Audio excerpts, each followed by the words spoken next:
Hi, I'm Dr. B, Psychiatric Nurse Practitioner, and today I'm actually going to be talking about domestic violence. And so probably not a lot of laughing, pretty serious discussion. And I really think there's a lot of all or nothing thinking when it comes to domestic violence. I know that we need to protect victims and we need to treat PTSD when it comes to victims. And I think that there are some really good resources out there and really good topics, probably even videos and people to kind of have been experts in this domestic violence from the victim standpoint. But there's always two people with domestic violence.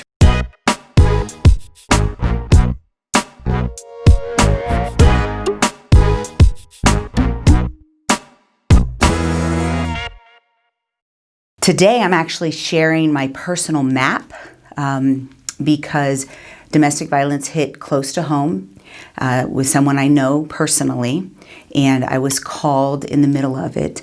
And so the next day, as I was processing what had happened, like with everything, I get out a piece of paper and I map it, that thought map, that first part of the choice mapping process.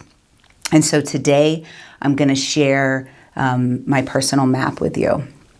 So I think there's a lot of all or nothing thinking when it comes to domestic violence. I know that I've heard things like, if we teach our young girls or we teach women, if he touches you, that's domestic violence, call the police on him, but we don't talk to women about, and I'm going to use male and female here just for convenience in my head, and that's the experience that I personally had recently. But this could be between, any gender, and it can be the opposite. It can be a woman being physically abusive to a man. Right? So, but just for the ease of my mind in telling this story, I'm going to use male and female, male being the perpetrator and female being the victim.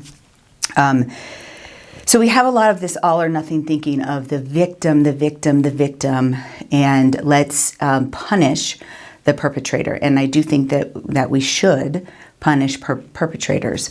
But I also know people who maybe have a domestic violence charge on their record and they're not a violent person. And they got into an altercation, they got provoked.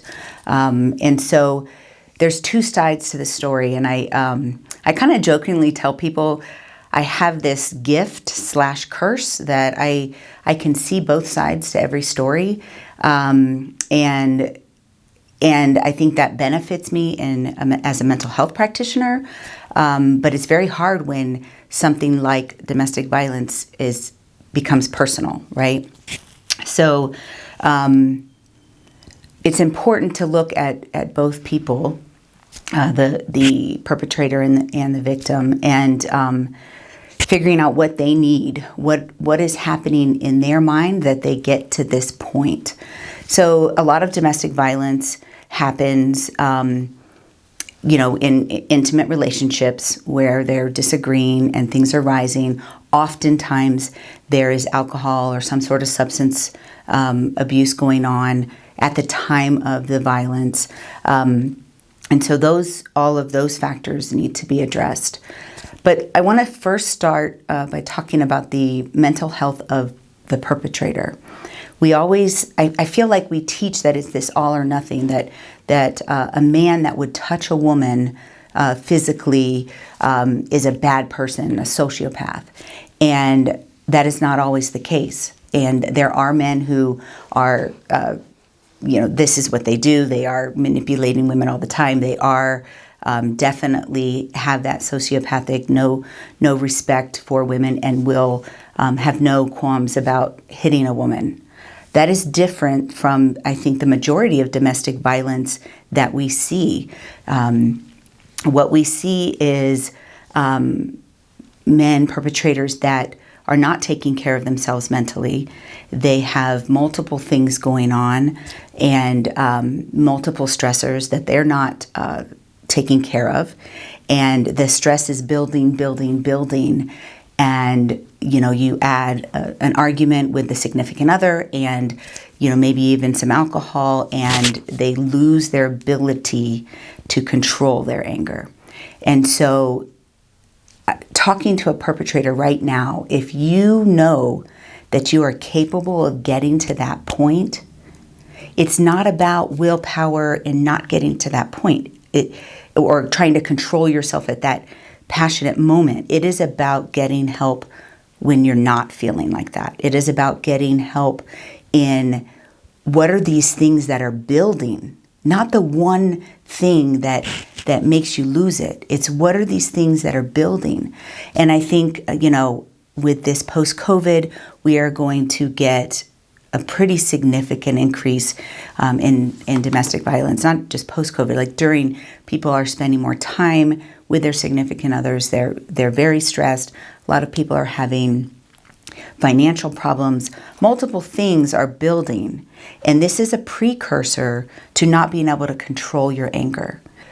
And so if you know that you have that in you, that you could lose it and hurt someone else in the process, you've got to get help when you are not that angry, because the reality is you probably will not be able to control yourself, especially if you're drinking and then you have that anger on top.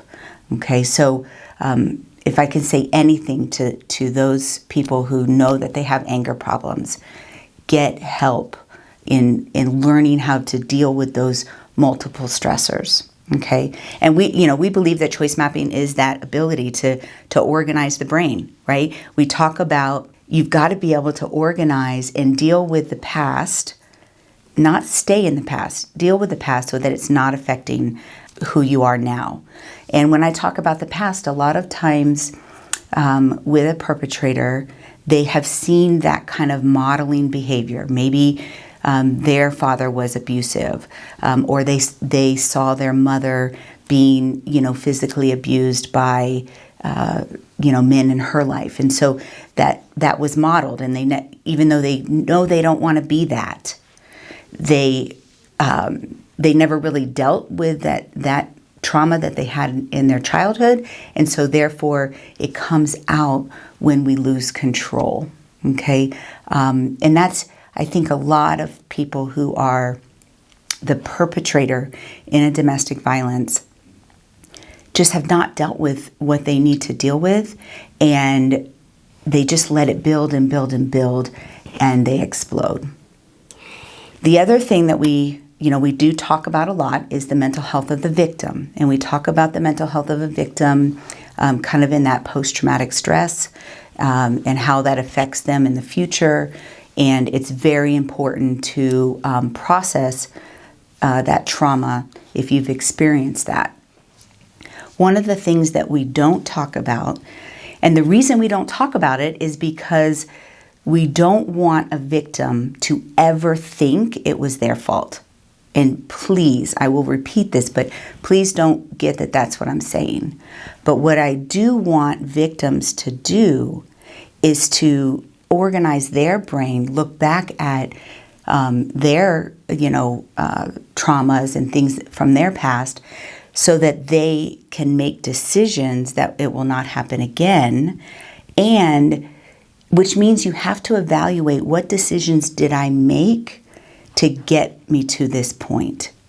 And I know that sounds like I'm blaming the victim, and please, I'm not blaming the victim. But I will give an example, okay? Someone who maybe hasn't dealt with a lot of their trauma in the past, or are having attachment issues.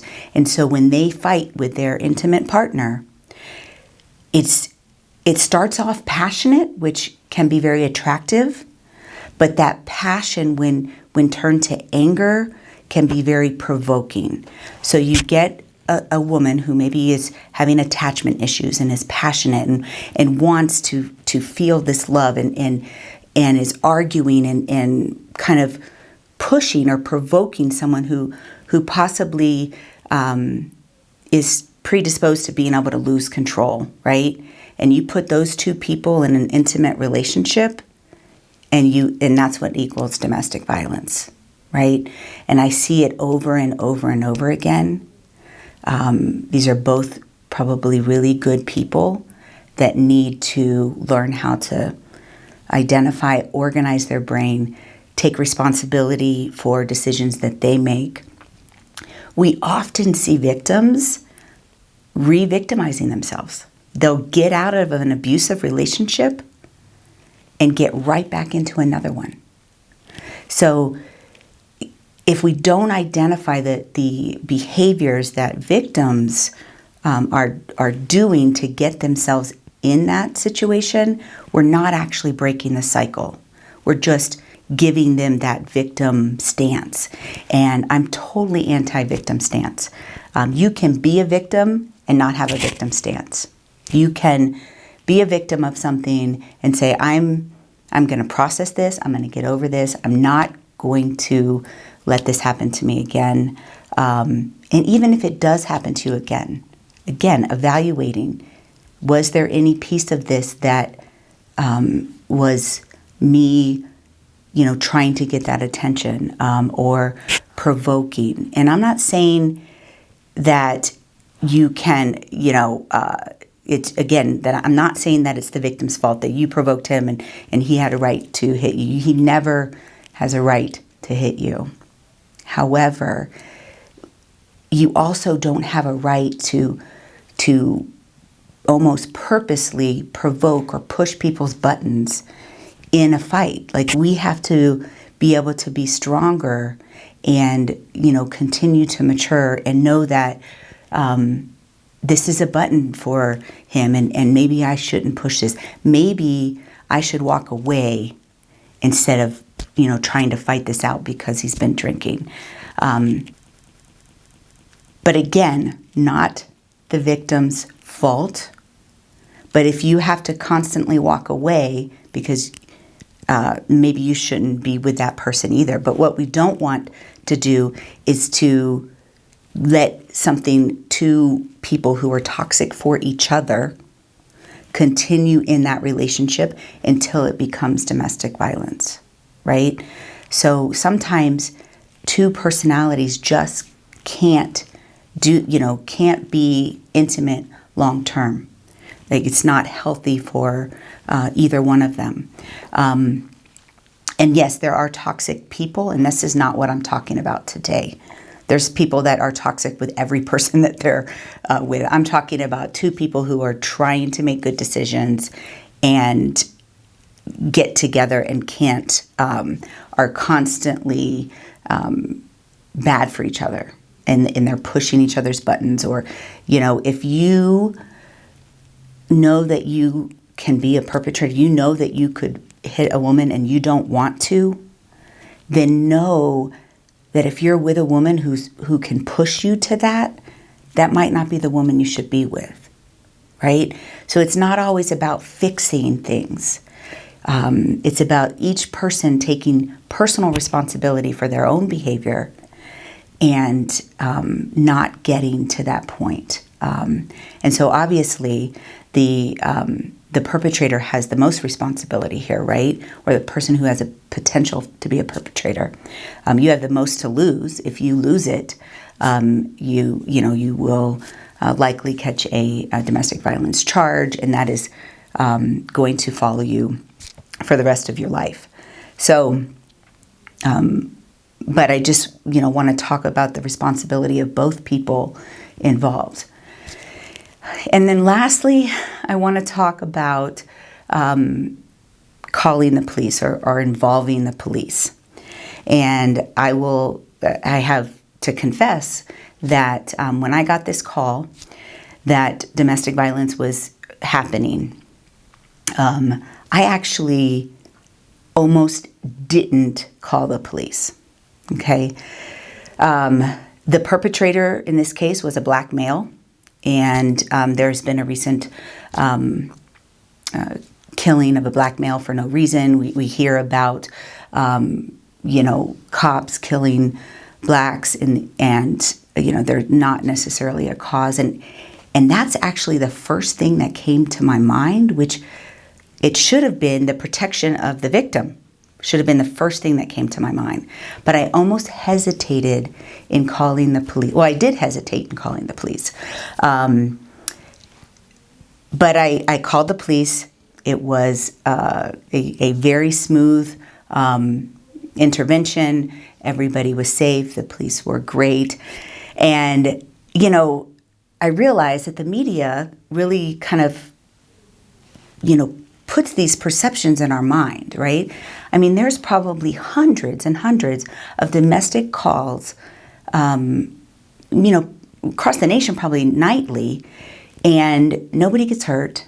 You know, the police, you know, properly deal with things, you know, the right person gets charged. And so for the most part, police are good, right? This is why they're there. They're there to intervene. If I would have showed up by myself and there was a gun involved in this situation, it could have been very, very bad, right?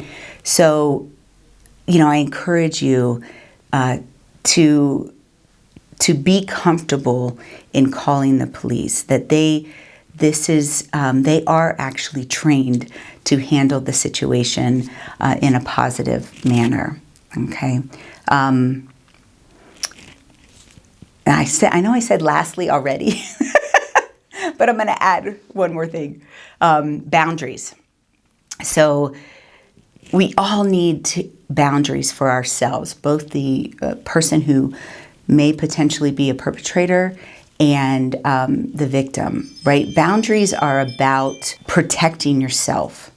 And so when we go back to what I was talking about, is this person toxic for you? You've got to be able to identify that and, you know, set yourself some personal boundaries, okay? So that ends kind of my teaching on domestic violence. And if this hits home for you, if this has prompted, you know, kind of some discussion in your head, if you've liked the video, please like it on the button, share it with someone. There are so many people that could learn that domestic violence, you know, if you know someone that's in a toxic relationship, you're afraid that it's going to escalate to domestic violence, these are the people that I want you to share this video with. My goal in this whole channel is to make people mentally strong, to help people learn how to be mentally strong. So if you're interested in that topic for yourself, for others, subscribe. You'll get alerts. We will be putting out new videos on Tuesdays and Fridays. And remember, you are mentally strong.